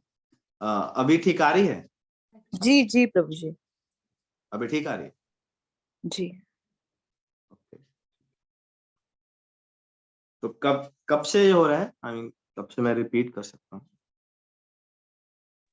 प्रभु जी एक्सप्लेनेशन कीजिए, क्योंकि जब रीडिंग कर रहे थे तभी भी हो रहा था, लेकिन स्क्रीन शेयर थी तो हमने वो पढ़ लिया था, तो एक्सप्लेनेशन से। ओके, तो नराधम, हम बात कर रहे थे नराधम व्यक्तियों की, कि नराधम कौन होते हैं? जो नर में तो है, मनुष्य देह में तो है, पर वो अधम होते हैं, जिनकी मानसिकता बहुत नीचे गिर गई। उदाहरण के लिए ऐसे ब्राह्मण जो, एक सेकंड, अच्छा मुझे चैट भी नहीं आ रहा। ओके, तो ऐसे ब्राह्मण लोग जो ब्राह्मण कुल में तो जन्म लिए हैं, पर किसी भी प्रकार का धार्मिक कार्य नहीं कर रहे। कई लोग होते हैं सिविलाइज, होते हैं सभ्य लोग जो हर प्रकार सामाजिक कार्य करते हैं, धार्मिक कार्य भी कर रहे हैं, और एक होते हैं असभ्य लोग जो जैसे आदिवासी हो गए या फिर असभ्य लोग हैं, जो कोई जिनका समाज और धार्मिक दोनों से कुछ ज्यादा वो कार्य नहीं करते। और नराधम मतलब अच्छे समाज से हैं पर वो धार्मिक कार्य में नहीं कर पाते। तो दो प्रकार से हैं, एक जो धार्मिक कार्य नहीं करते हैं पर ब्राह्मण कुल से हैं, और दूसरे वो लोग जो धार्मिक कार्य तो करते हैं पर इस उद्देश्य से नहीं करते हैं कि हमें भगवान के साथ अपना संबंध पुनः स्थापित करना, इस जन्म मरण के चक्र से बाहर निकलना। वो बस धार्मिक कार्य करते हैं ताकि वो इस संसार में अच्छे से रह पाए या फिर अच्छे से अपना धन वो सब अच्छे से प्राप्त कर पाए, ये सब के लिए। तो ऐसे लोगों को नराधम कहते हैं। जिस प्रकार बालक जब अपने माता के गर्भ में होता है तो वो भगवान से प्रार्थना करते हैं, उनकी बहुत यातनाएं होती हैं माँ के गर्भ में जब वो बालक होता है, तो वो भगवान से प्रार्थना करता है, भगवान मुझे इस यहाँ से बाहर निकाल दो, मुझे बचा लो, मैं आपका भजन करूं। पर जैसे ही वो बाहर आता है वो माया में गिर जाता है और सारे सगे संबंधी मित्र परिजन उसके ऊपर लग जाते हैं और कोई उसे ज्ञान नहीं देता कि हमें भगवान का भजन, और वो भी इस भगवान के भजन में लग जा मतलब संसार में गिर जाता है। तो गुरुबाज यहाँ कह रहे हैं, देखिए अगले पैराग्राफ में, यह तो बालकों के अभिभावकों का कर्तव्य है कि उनमें सुप्त दिव्य भावामृत को जागृत करें। वर्णाश्रम पद्धति में मनुस्मृति के अनुसार ईशा भावनामृत को जागृत करने के उद्देश्य से 10 शुद्धि संस्कारों का विधान जो धर्म पथ का प्रदर्शन करते हैं, किंतु अब विश्व के किसी भाग में किसी भी विधि का दृढ़ता पूर्वक पालन नहीं होता और फलस्वरूप 99.99% जनसंख्या नराधम। तो अधिकतर संख्या जो है वो नराधम ही है, क्योंकि वो किसी प्रकार के विधि विधानों का पालन नहीं कर रहे, और कर भी रहे हैं तो भगवान से संबंध स्थापित करने के लिए नहीं कर रहे। जिसके ज्वलन उदाहरण है जगाई और मदाई, श्री चैतन्य चरितामृत में।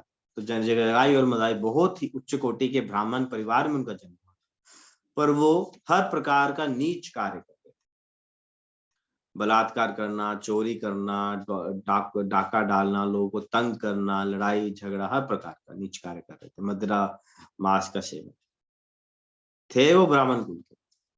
तो ऐसे लोग का उद्धार कब होता है? जब उनका भेंट किसी वैष्णव से। तो उन लोगों का उद्धार किसने किया? नित्यानंद प्रभु ने किया। नित्यानंद प्रभु ने गए, उन्हें अपना संग दिया, और खैर वो एक अलग कथा है, उस कथा में तो हम नहीं जाएंगे, पर नित्यानंद प्रभु ने उन्हें वैष्णव बनाया। उसी प्रकार यदि ऐसे व्यक्ति भगवान के भक्तों के संपर्क में आए तो उनके संग के द्वारा, उनके संग के प्रभाव से वो भगवान के भक्त बन सकते हैं, या फिर उनका कुछ तो मतलब कुछ तो उनका उद्धार होगा अगर वो भगवान के संपर्क में आए, भगवान के भक्तों के संपर्क में आए और भगवान के संदेश को सुने। अगर वो ऐसा करेंगे तो ही वो थोड़ा सा उनके लिए कुछ उम्मीद है। तो यहाँ लिखेंगे, ऐसे लिखते हैं, अब सारी संख्या नराधम होती जाती है तो स्वाभाविक है कि उनकी सारी तथा कथित शिक्षा भौतिक प्रकृति की सर्वसमर्थ शक्ति द्वारा व्यर्थ कर दी जाती है। गीता के अनुसार विद्वान पुरुष वही है जो एक ब्राह्मण, कुत्ता, गाय, हाथी तथा चंडाल को समान दृष्टि से देखता है। असली भक्त की वही ऐसी दृष्टि होती है। गुरु रूप ईश्वर के अवतार श्री नित्यानंद प्रभु ने 2 भाइयों जगाई तथा मदाई नामक विशिष्ट नराधमों का उद्धार किया और यह दिखला दिया कि किस प्रकार शुद्ध भक्त नराधमों पर दया करता है। अतः जो नराधम भगवान द्वारा बहिष्कृत किया जाता है, वह केवल भक्त की अनुकंपा से पुनः अपना आध्यात्मिक भावनामृत प्राप्त कर सकता है।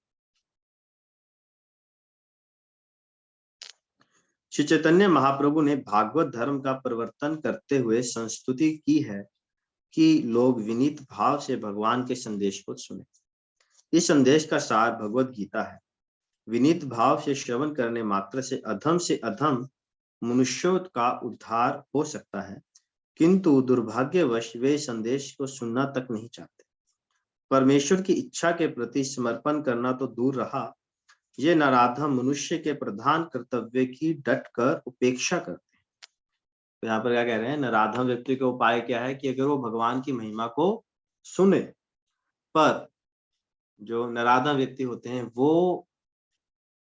वो होते हैं जो भगवान को सुनना तो दूर, वो मतलब पर्पसफुली जानबूझकर भगवान के संदेश की अवहेलना करते हैं, इसे समझते नहीं है, या फिर पर्पसफुली इसे तोड़ते हैं। तो ऐसे लोग नराधम कहा गया, नीच कहा गया। तो ऐसे लोग भगवान को कभी भी समझ नहीं सकते हैं, या फिर भगवान की कभी भी शरण में नहीं आएंगे, क्योंकि वो बहुत ही ईर्ष्या, इसका एक कारण ईर्ष्या भी है, तो भगवान के उसमें नहीं आते। बहुत ही उसमें प्रबल हो गया है। अब तीसरे प्रकार के व्यक्ति हैं, वो है माया अकृत ज्ञान। क्या कोई इस पर्पट को पढ़े होंगे? बहुत लंबा है, पढ़ना मुश्किल हो जाता है। एनीवन जो इस पर्पट को पढ़ सकता है, इस पैराग्राफ को? हरे कृष्ण प्रभु जी, मैं पढ़ूं क्या? जी माता जी। सुचेता माता। माता जी आप पढ़ सकते हैं। ओके प्रभु जी, हरे कृष्णा। दुष्कृतियों की तीसरी श्रेणी माया परत ज्ञाना की है, अर्थात ऐसे व्यक्तियों की जिनका प्रकांड ज्ञान माया के प्रभाव से शून्य हो चुका है। ये अधिकांशतः बुद्धिमान व्यक्ति होते हैं, यथा महान दार्शनिक, कवि, साहित्यकार, वैज्ञानिक आदि, किंतु माया इन्हें भ्रांत कर देती है, जिसके कारण ये परमेश्वर की अवज्ञा करते हैं। इस समय माया या अपरत ज्ञान की बहुत बड़ी संख्या है, यहाँ तक कि वे भगवत गीता के विद्वानों के मध्य भी है। गीता में अत्यंत सीधी सरल भाषा में कहा गया है कि श्री कृष्ण ही भगवान है, न तो कोई उनके तुल्य है, न ही उनसे बड़ा। वे समस्त मनुष्यों के आदि पिता, ब्रह्मा के भी पिता बताए गए हैं।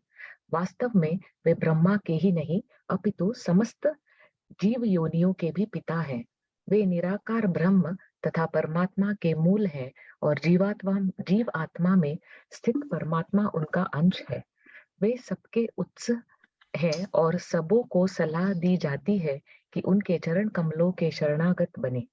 इन सब कथनों के बावजूद ये माया या अपरत ज्ञान भगवान का उपहास करते हैं और उन्हें सामान्य मनुष्य मानते हैं।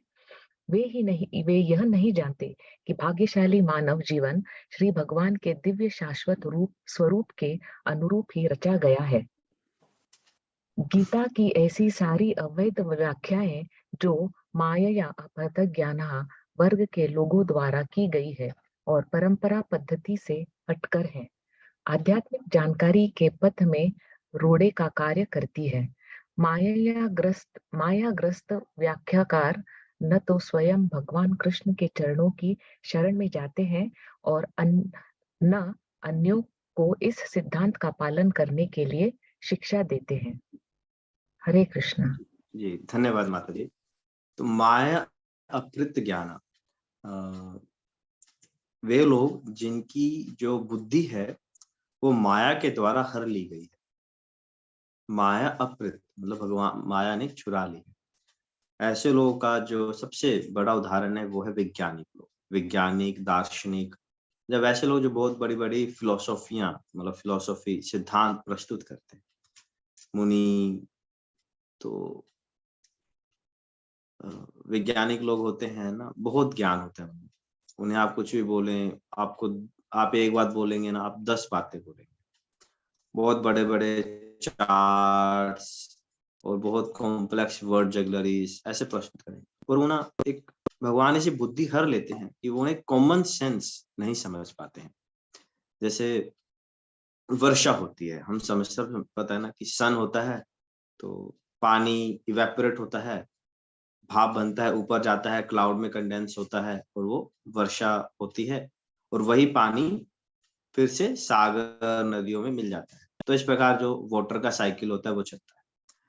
पर ये जो विज्ञान, अब कोई भी व्यक्ति आराम समझ सकता है कि यार ये ना भगवान के द्वारा सिस्टम रचा है, क्योंकि देखिए सन जो है वो भी एक डेड ऑब्जेक्ट है ना, भौतिक है। पानी भी भौतिक है, किसी में लाइफ तो नहीं है। तो दो भौतिक चीजें जो एक मैटर है वो अपने आप में एक सिस्टम कैसे बना सकती है ना। जिस प्रकार ये मेरे सामने मोबाइल है तो एक सिस्टम सेट हुआ है ना। हमने इस प्लेटफॉर्म पे लॉगिन किया, आईडी पासवर्ड डाला, हम आए और हम सुन रहे हैं, माइक को म्यूट अनम्यूट कर रहे हैं। तो क्या है, इस मैटर के साथ मैं जो जीवात्मा हूँ या फिर आप हैं, आप इंटरेक्ट कर रहे हैं, तो ये चीज होगी। क्या ये मोबाइल स्वतः इस मीटिंग में लॉगिन करके सुनना प्रारंभ कर सकता है? कभी नहीं कर सकता है ना। तो बहुत ही एक साधारण सी चीज है, आप समझ सकते। उसी प्रकार अगर हम अपने शरीर को समझें, शरीर को देखें, तो इतना हम समझ सकते हैं, इतना ये साइंटिफिक है, इतना ये कॉम्प्लेक्स है, ये अपने आप कैसे आ सकता है? अपने हमारे शरीर की हर एक चीज, आंख, नाक, कान, मुंह, हम खाते हैं, जहाँ पाचन होता है, वो जो फूड होता है वो ब्लड में मिलता है ना? और इसको कहीं डुप्लीकेट भी नहीं किया जा सकता ना। हम क्या ब्लड बना सकते हैं? कहीं भी ब्लड की जरूरत होती है तो हमें ब्लड लेना ही पड़ता है, हम खुद से बना नहीं सकते ब्लड। तो ये सब चीजें कहाँ से आई? और ये जो वैज्ञानिक लोग होंगे, जो दार्शनिक लोग होते हैं, ये लोग बोलते हैं अरे इसमें ये सेल है, इसमें ये कोशिका है, इसमें डीएनए है, इसमें ये वेव है, इसमें ये है वो है। तो इनकी जो बुद्धि है ना, वो इसमें ही उलझ के रह गई, ये भगवान को देख ही नहीं पाते। तो वैसा बताया गया, माया अप्रत ज्ञान, माया ने इनकी बुद्धि हर ली है ना। कोई दूसरे और एक और प्रकार के हैं जो अलग अलग सिद्धांत प्रस्तुत करते हैं, मुनिगण, है ना। भगवद गीता के ऊपर व्याख्याएं करेंगे, मतलब ऐसे लोग हैं भगवद गीता के ऊपर व्याख्या करेंगे और उसमें से भगवान कृष्ण को ही निकाल देंगे और बोलेंगे भगवद गीता पढ़कर आपको किसी लाइट में, किसी ब्रह्म में अपने आप को मर्ज कर देना है, भगवान कृष्ण में नहीं कर। एक बार प्रभुपाद जी कैसे उन्हें आमंत्रण दिया गया गीता सोसाइटी में कि वो लोग आपस में कॉन्फ्रेंस करें, प्रभुपाद जी गए, वो रूम में ना भगवान कृष्ण की एक तस्वीर तक नहीं, ना भगवान की तस्वीर, ना गीता की तस्वीर, और अपने आप को क्या बोल रहे हैं, गीता सोसाइटी। और बीच में टेबल पर एक कैंडल जली, एक कैंडल। रूपा जी बोले ये कौन सी प्रकार की सोसाइटी है, ना गीता है ना कृष्ण है। तो बोले हम ना इस लाइट पर ध्यान केंद्रित करेंगे। रूपा जी बोले बहुत बहुत ही घटिया बहुत ही घटिया चीज है वो, घटिया आपका ये आइडिया है ना। नाम है गीता सोसाइटी और करेंगे क्या, लाइट पर, एक मोमबत्ती पर ध्यान केंद्रित करें। तो इस प्रकार के लोग हैं, बहुत बड़े बड़े वाक्य बोलेंगे, बहुत बड़े बड़े शास्त्र प्रस्तुत करेंगे, पर भगवान नहीं है उसमें। भगवान पूछो तो भगवान को नहीं पता। तो ये होते हैं माया अप्रत ज्ञान। और अभी आखिरी दुष्कृति, आखिरी दुष्कृति है जो आसुरम भावम आश्रिता, ये है पक्के नास्तिक लोग। तो इसको सुचिता माता जी आप पढ़ सकते हैं। तो अभी आखिरी जो पाठ। हरे कृष्णा, दंडवत प्रणाम सारे डिवोटीज को। दुष्कृतियों की चौथी श्रेणी आसुरम भावमाश्रित अर्थात नास्तिक होती है। इनमें से कुछ तर्क करते हैं कि परमेश्वर कभी भी इस संसार में अवतरित नहीं हो सकता, किंतु वे इसका कोई ठोस प्रमाण नहीं बता पाते कि ऐसा क्यों नहीं हो सकता। कुछ ऐसे हैं जो परमेश्वर को निर्विशेष रूप के अधीन मानते हैं, यद्यपि गीता में इसका उल्टा बताया गया है। नास्तिक श्री भगवान के द्वेषवश अपनी बुद्धि से कल्पित अनेक अवैध अवतारों को प्रस्तुत करते हैं। ऐसे लोग जिनके जीवन का एकमात्र उद्देश्य भगवान को नकारना है, श्री कृष्ण के चरण कमलों के सभी शरणागत नहीं हो सकते। दक्षिण भारत के श्री यमुनाचार्य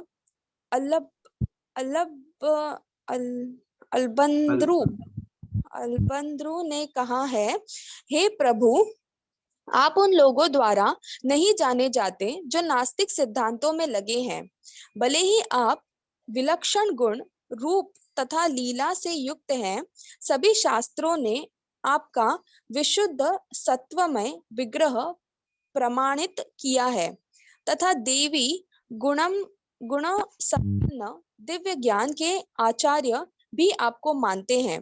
अतएव पहला मूढ़, दूसरा नराधम, तीसरा माया यपहत ज्ञानी अर्थात भ्रमित मनोधर्मी तथा चौथा नास्तिक, ये चार प्रकार के दुष्कृति कभी भी भगवान के चरण कमलों की शरण में नहीं जाते, भले ही सारे शास्त्र तथा आचार्य ऐसा उपदेश क्यों ना देते रहे। हरे कृष्णा। बहुत बहुत धन्यवाद माता जी। तो चौथे हैं आश्रम, जो ये जो के पक्के नास्तिक लोग। बाकी जो तीन हैं वो नास्तिक हो भी सकते हैं, और ऐसा भी हो सकता है कि वो अंदर से नास्तिक हो बट ऊपर से दिखावा कर। अब ये वो है जो पक्के कट्टर नास्तिक लोग, नास्तिक मायावादी लोग। इसमें वो भी हैं जो भगवान की पूरा उपेक्षा करते हैं, और वो भी हैं जो भगवान को एक लाइट मानते हैं, जो इम्पर्सनल हो जाते हैं। तो ऐसे लोग जो हैं, अगर इनसे वार्तालाप करो, पर ये कोई भगवान को तर्क नहीं कर सकते, बस ये बोले मैं नहीं मानता, कोई ठोस सब्सटेंस नहीं होता है। और इनको बोला कि आसुरम, है ना, इनको तो असुर डीमन ही बोल दिया है भगवान। ये लोग मेरे पास कभी नहीं आते, और ऐसे लोगों से हमें भी दूर ही रहना चाहिए, क्योंकि अगर हम सफिशिएंटली कॉन्फिडेंट नहीं है, और अगर हम ऐसे लोगों के पास जाएंगे तो, और अगर वो सफिशिएंटली कॉन्फिडेंट है, तो हम कमजोर पड़ सकते हैं। कीजिएगा। तो ऐसे लोगों से हमें दूर रहना चाहिए। और हम 10 नाम व्रत पढ़ते हैं, उसमें 9वां व्रत है कि अश्रद्धालु व्यक्ति जो होते हैं, उन्हें हम भगवान की महिमा को उपदेश नहीं करना चाहिए। और जो नास्तिक लोग होते हैं, वो भगवान को तो कभी नहीं, भगवान ने गीता में कही मूढ़ो हम अभी ना जान आती, जो भगवान बोलते हैं, तो वो एग्जैक्ट वर्स तो मुझे नहीं याद आ रहा। भगवान बोलते हैं कि योग माया समावृता मूढ़ो भी ना जानाती योग माया होता, ऐसा एक तो श्लोक है जिसमें भगवान बोलते हैं कि ये मेरी योग माया होती है, वो ऐसे नास्तिक लोगों को ढक लेती है, तो मैं उनके समक्ष नहीं आता। क्यों नहीं आते? क्योंकि भगवान लोग समझना ही नहीं चाहते, वो भगवान को मानते ही नहीं है, मानते हुए तो एक लाइट मानेंगे। और ऐसे लोगों के साथ अगर आप तर्क वितर्क हम करेंगे ना, तो हमारी ही भक्ति का हानि। मायावादी भाष्य शून्य होए सर्वनाश। तो मायावादी और नास्तिक लोग इसमें इसी कैटेगरी में आते हैं। एक बार मुझे मिले थे तो बहुत ऐसे मतलब बातें बोलते हैं कि उन्हें कितना भी समझा दो वो मानते ही नहीं। भगवत गीता भी उन्हें दे दो तो वो मानेंगे, वो बोले ये तो एक बुक है ना, ग्रंथ को ही नहीं मानते।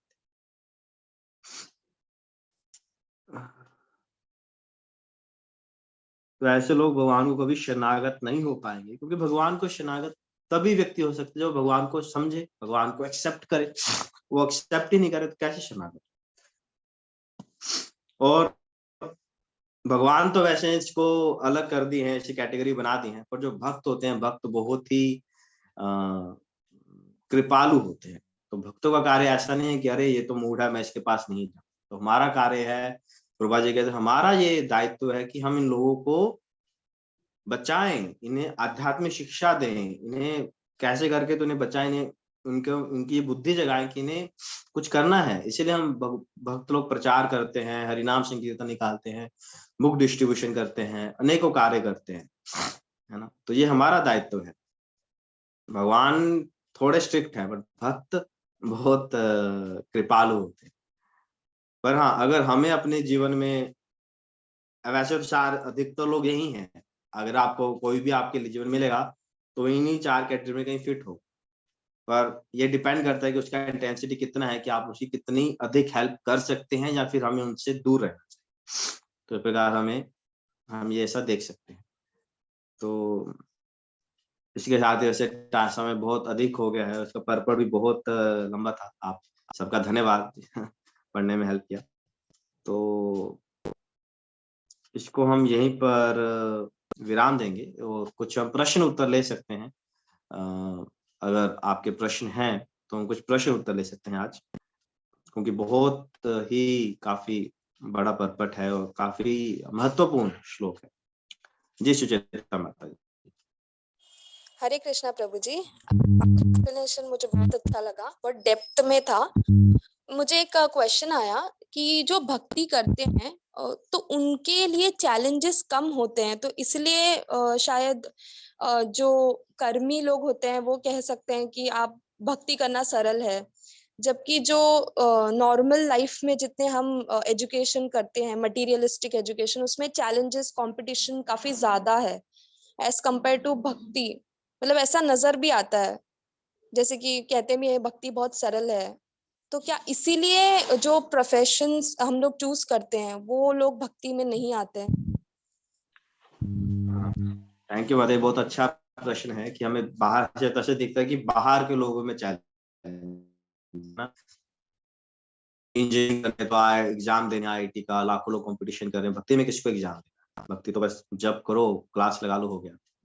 तो देखिए, भक्ति और बाहर में ना, भक्ति में बहुत चैलेंज, बाहर के चैलेंज तो कुछ है ही नहीं, बहुत ही, मैं तो बोलूँगा बहुत छोटे चैलेंज। हालांकि जब जब हम भी शुरुआत में भक्ति में जुड़े थे, तो हमको भी ऐसे लगता था, अरे भक्तों में क्या है, बस जप कर लो हो गया, करना क्या है प्रसाद खाओ हो गया। जब तक मैं कॉलेज में, मैं जब कॉलेज से बाहर निकला तो मुझे लगा अरे, तब जब हम कॉलेज में थे ना तो प्रेस में रहते थे, तो बहुत ईज़ी था सब कुछ करना। हमको तो पता नहीं हमारे मन में कैसी छवि थी, मैं पता नहीं कितना ही महान भक्त क्यों नहीं हूँ क्यों ऐसा लगता था बाहर निकलेंगे बस सेंटर पे सेंटर खोल देंगे। और जब हम बाहर गए, पुणे में आए थे, जॉब करते थे, तब ये देखा कि अरे 4 नियमों का पालन करना ही कितना कठिन है।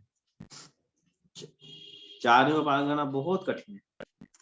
तो भक्ति में जो एक्चुअली चैलेंज होते हैं ना, वो इंटरनल होते हैं, वो बाहर से दिखते नहीं।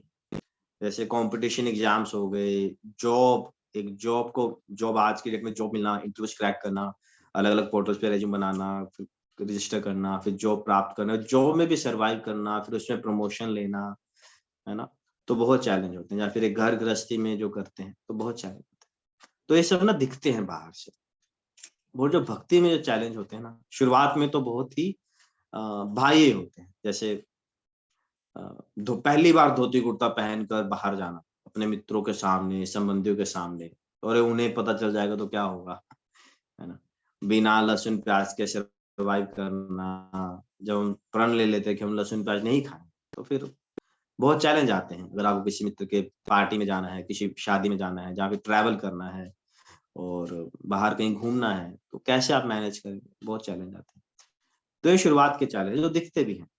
पर जैसे-जैसे हम आगे बढ़ते हैं, हम समय व्यतीत करते हैं, तो वो जो चैलेंज है ना, इंटरनल होते जाते हैं, बेटर हो जाते हैं।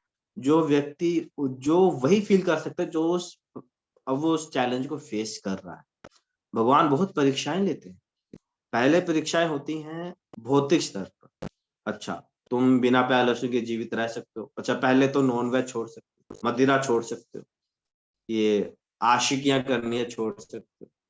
फिर थोड़े से और सेटल आते हैं। अच्छा, अब भक्तों के समूह में आ गए। पहली बार बुक डिस्ट्रीब्यूशन करने जाओ, बाहर जाओ, लोगों से मिलो, फिर और सेटल होते हैं, और सेटल हो जाएँगे, फिर अंदरूनी होते हैं। अरे! मेरी चेतना कैसी है? मेरा नाम जप कैसा है? कितने अपराध कर रहा हूँ? वैष्णव अपराधों से कैसे बचूँ? ये अपराध से कैसे बचूँ? अच्छा, उस सेवा कर रहे हैं, सेवा करते हैं, उस भक्त ने मुझे कुछ कह दिया। जब भक्तों में क्लैश होगा, अच्छा, सेवा भी करनी है और बट अभी क्लैश भी है, फिर कैसे बैलेंस करके चलो स्पिरिचुअल में। तो जो चैलेंज आते हैं ना भक्ति में, सेटल हो जाते हैं और इतना बारीक से भगवान हमें शुद्ध कर देते हैं ना। जैसे अगर हम जैसे सोना होता है, जो सोना होता है उसमें काफी अशुद्धियां होती हैं, फिर उसको जब आग में पकाया जाता है, कांचा जाता है, तो उसकी जो सारी अशुद्धियां होती हैं वो दूर की जाती है। फिर उसमें कुछ मेटल मिक्स करके उसका जो नेकलेस होता है वो है। तो जो जब शुद्धियाँ दूर होती हैं तो बहुत ही पीड़ा होती है अंदर, जिसको हमारी भक्ति में शुद्धिकरण की प्रक्रिया बोलते हैं। तो उसमें बहुत दर्द होता है। तो बट फिर भी भक्त जुड़ा रहता है ना? मतलब अगर आप हमारे इस्कॉन में देखिए, हिज होलीनेस जय पताका स्वामी महाराज, क्या कष्ट नहीं आया उनके जीवन में, है ना? पैरालिसिस हो गया, बात नहीं कर पाते, कितने ऑपरेशंस हो गए हैं। महाराज जी तो बताते हैं, महाराज जी हॉस्पिटल ऐसे जाते हैं जैसे हम नहाने जाते हैं, हर दूसरे दिन हॉस्पिटल में, बट फिर भी जुड़े हुए हैं। तो ये चैलेंज है कि वो चैलेंज को स्वीकार भी किया हुआ, बट वो व्यक्ति भी जुड़ा हुआ। तो इस प्रकार जो भक्ति को हम आंखों से तो नहीं देख पाते, बाहर के जो चैलेंज है वो तो सिर्फ भौतिक दृष्टि से, कुछ कुछ समय के लिए है, कोई एग्जाम क्रैक करना है, कुछ जॉब प्राप्त करना है, कुछ समय के लिए बाहरी रूप से चलते रहते हैं मन से। और जो है वो अंदरूनी चैलेंज बहुत मुश्किल होते हैं, है ना? जैसे फिजिकल जॉब होती है, लेबर लोग जॉब करते हैं, उनकी फिजिकल जॉब होती है, ईंट पत्थर उठाना, है ना? तो रात को थक जाते हैं। और उनसे भी मुश्किल जॉब होती है सॉफ्टवेयर इंजीनियर्स की, है ना? बाहरी रूप से तो देखो, अरे वो तो एक एसी रूम में बैठा है आराम से, सैटरडे संडे छुट्टी भी है, बढ़िया 50-60 लाख रुपया घर लेके जा रहा है, बढ़िया इंटरनेट है, कॉफी है, चाय पानी सब कुछ है। बाहरी दृष्टि से हम देखें तो इंजीनियर की जॉब बहुत रिलैक्स्ड है, और जो लेबर जो लोग व्यक्ति है वो ईंट पत्थर उठा रहा है, धूप में खड़ा है, और सर्दी गर्मी ठंडी सब में विचार कर तो कितना मुश्किल है ना। मतलब लेबर व्यक्ति का बहुत मुश्किल है और इंजीनियर बहुत आसान से जीवन जी रहे हैं। पर अगर वास्तविक देखें थोड़ा और डीप में अगर हम स्टडी करें तो जो इंजीनियर है ना वो मानसिक परेशानियों से ग्रस्त, उसे जो तकलीफ है ना वो मानसिक है, और जो लेबर व्यक्ति है ना उसे शारीरिक है। तो शरीर की तकलीफ तो फिर भी सहन की है, पर जो मानसिक बीमारियां होती हैं, जो मानसिक जो होता है स्ट्रेस, एंजाइटी, लोनली, डिप्रेशन, वो बहुत अधिक होता है। तो उसी प्रकार और भी जब हम सेटल जाते हैं ना तो चैलेंज बहुत बढ़ जाते हैं। इसलिए भक्ति करना सरल नहीं है, भक्ति की विधि सरल है पर इतना सरल नहीं है। भक्ति शुरू कर सकते हैं बट जब उसमें टिके रहना बहुत मुश्किल, बट हाँ सरल हो सकती है अगर हम भक्तों के संग में रहे। प्रभुपाद जी कहते हैं bhakti simple for a simple person and bhakti is complex for a complicated person. अगर हम भक्तों के संग में रहेंगे ना तो भक्ति करना फिर बहुत सरल है। फिर हमें पता भी नहीं चलता कि अरे कैसे भक्ति के नियमों की पालना होती जा रही है। अगर हम अकेले रह रहे हैं, दूर रह रहे हैं ना, फिर भक्ति करना बहुत मुश्किल होता है। फिर तो ऐसा लगता है 4 नियम भी मतलब पहाड़ चढ़ना। और जब हम भक्तों के संग में होते हैं फिर ये चैलेंज पार करना बहुत सरल हो जाता है। तो और भी जीवन में बहुत सारे चैलेंज आते हैं, अरे ये इस परिस्थिति में क्या करें, उस परिस्थिति में क्या करें, ये हो गया वो हो गया। तो जो हमारी जो भक्तों की कम्युनिटी होती है, समूह होता है, जो मार्गदर्शन मिलता है वो हमें बहुत हेल्प, फिर उसमें कैरी ऑन करना बहुत सरल आसान हो जाता है। तो इस प्रकार से ठीक है माता जी। यस प्रभु जी, थैंक यू सो मच, बहुत ही अच्छा क्लियर आंसर दिया। थैंक यू प्रभु जी, क्लैरिटी। आदित्य के शिव आपने हाथ रेज करा, आप।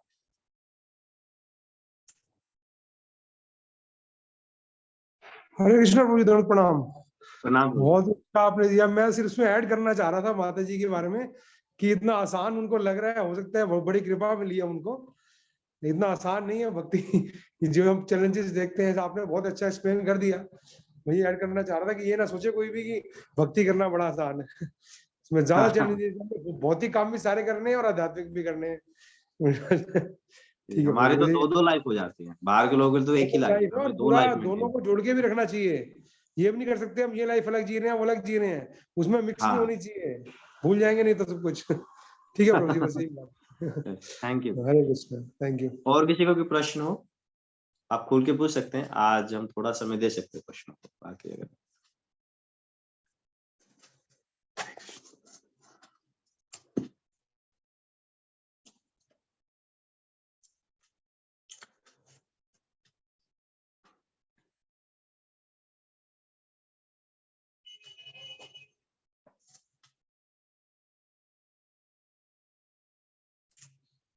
कोई प्रश्न नहीं है किसी का?